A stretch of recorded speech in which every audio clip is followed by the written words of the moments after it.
Have you been to the Magic Kingdom in Walt Disney World? If so, you've walked on the Seven Seas Lagoon. Kinda. You see, by that I mean most of the Earth that the Magic Kingdom was built on was actually the Earth that made up the Seven Seas Lagoon.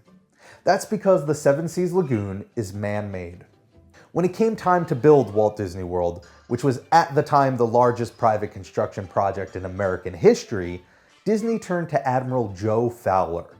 Fowler had played a vital role decades earlier overseeing the construction of Disneyland in the 1950s. At the time of the planning, the Magic Kingdom was really supposed to be the only theme park in Disney World. The true purpose of all that land in Florida was for EPCOT, the experimental prototype community of tomorrow.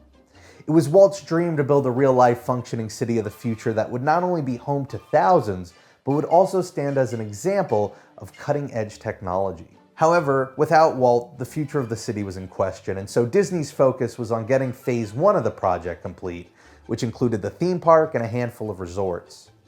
However, even though EPCOT itself had an unsure future, Disney still found ways to incorporate its ideas into the resort.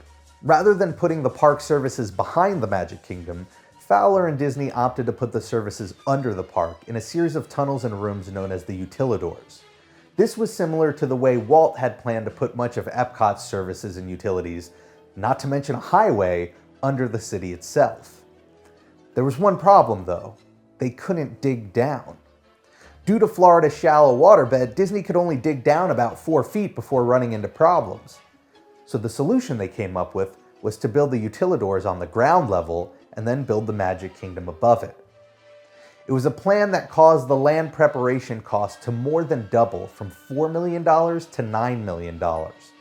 It would also require a lot of earth and dirt to fill in the spaces and cover the ground.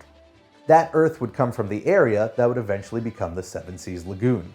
Over 8 million cubic yards of dirt was scooped out of the land, simultaneously creating a 200-acre man-made lagoon as well as forming the ground base for the Magic Kingdom.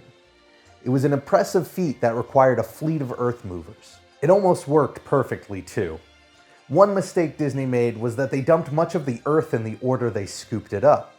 What this meant was that the lowest levels of the utilidors contained all of the fertile topsoil from the lagoon, and the top contained all of the clay and sediment from the bottom of the lagoon.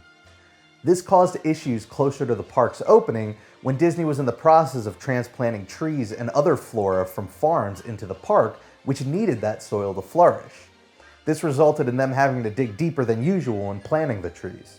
In any case, in one swoop, Disney built a massive man-made lagoon, elevated Florida's ground level, improved on Disneyland's design, and took a step into putting Walt's EPCOT ideas into action. On paper, it all seemed crazy, but it was just the kind of crazy Disney specialized in.